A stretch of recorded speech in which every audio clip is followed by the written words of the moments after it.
In the EU, there was a letter written by President Trump on March 5th. Iran. So let's sit down for nuclear negotiations. Obama was responsible for the worst deal in history, which is why I had concerns about it. However, I propose engaging in a fresh round of nuclear negotiations with you, or else your problem will be disastrous. In response, Iran has retaliated in an overwhelmingly aggressive manner. Not just political figures like Khamenei, the foreign minister, Arakci, but anyone else you can possibly imagine.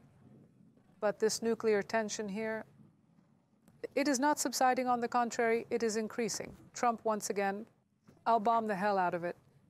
Khamenei's response is interesting. He says, I don't think he will, but if he does, we are ready. What can he do? We will take the comments of our esteemed guests on what it means for Turkey, but let's look at the final act in the Iran-US reconciliation.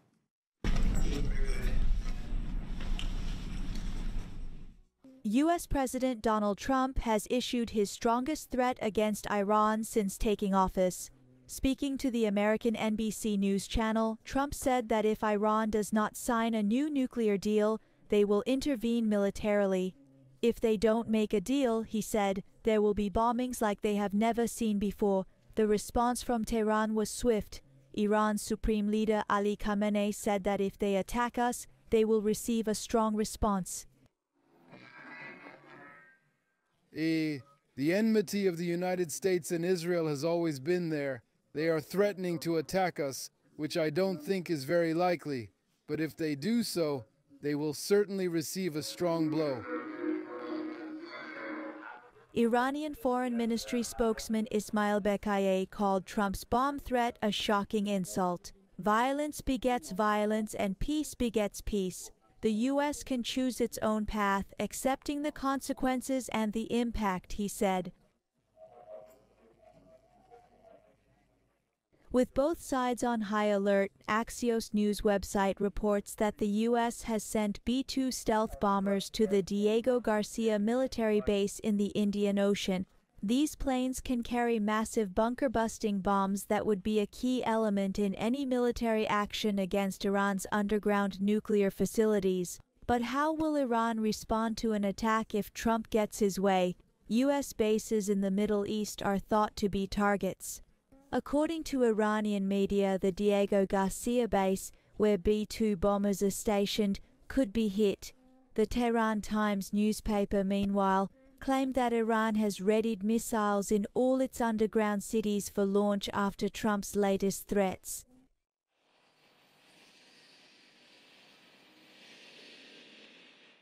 Earlier this month, the U.S. president sent a threatening letter to Iran's Supreme Leader Ali Khamenei, saying that he hopes you will negotiate because if military intervention is necessary, it would be terrible, and giving Tehran 2 months to respond. Iran sent its response to that letter to the United States via Oman.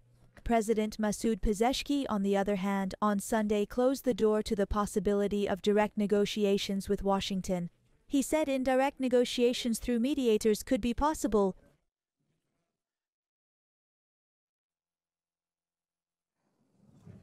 Hodja Chalar, let's ask what is happening under these circumstances. This is obvious, and as usual, our values have underlined this. In instability that will not be similar to his first term, Trump has tides. He does this in the logic of a bargain, always threatening at the highest level in order to strengthen his hand in the bargain, but ultimately tying things up without fighting. As a figurehead, the reference is more to the fact that he is a businessman. But now at this point, are his threats against Iran serious or not? And Iran, of course, no, I am not negotiating with you. Yeah, I'm not sitting at the table either. Okay, indirectly, he has a statement like it's okay. As we said, the more he threatened, the more he swore. The pimp turned around and told Trump to do whatever the hell he wanted. There is such an officialization. What are you waiting for? I mean, as a result of this, at any moment, will the Iran operation start?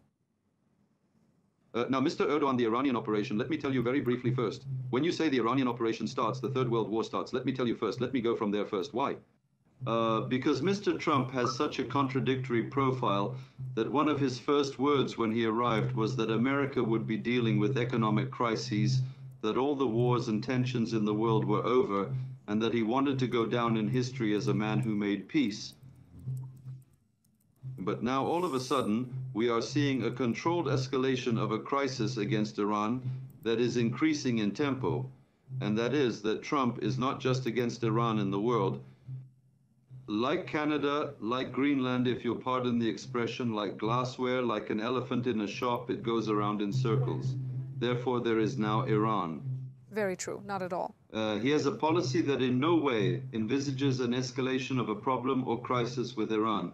Ken, before that, there is a crisis in Ukraine that has not yet been finalized. Russia, which still has a crisis that has not yet been finalized, and just behind it, on the other side of the mountain, a China-Taiwan crisis awaits the United States. And here too, a process of intimidating Iran in the form of such a challenge, intimidation, even with a policy of maximum pressure, a policy of maximum pressure.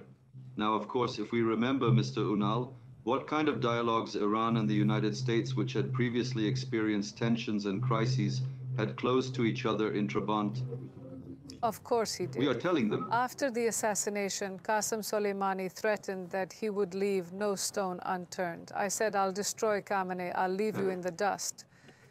Then they said from the back door, okay, we have to do something. We're Iran. We have to do something to keep our dignity alive. We'll fire missiles, but they won't hit you. And then it happened like that. Yes, you are saying that these can also come into play, right? These are the countries that have had such dialogues. Now, as you know, there is uranium in Iran. There is a process of enrichment of uranium in centrifuges, a little bit of information, but the International Atomic Energy Organization gives it to all states as 3.67%.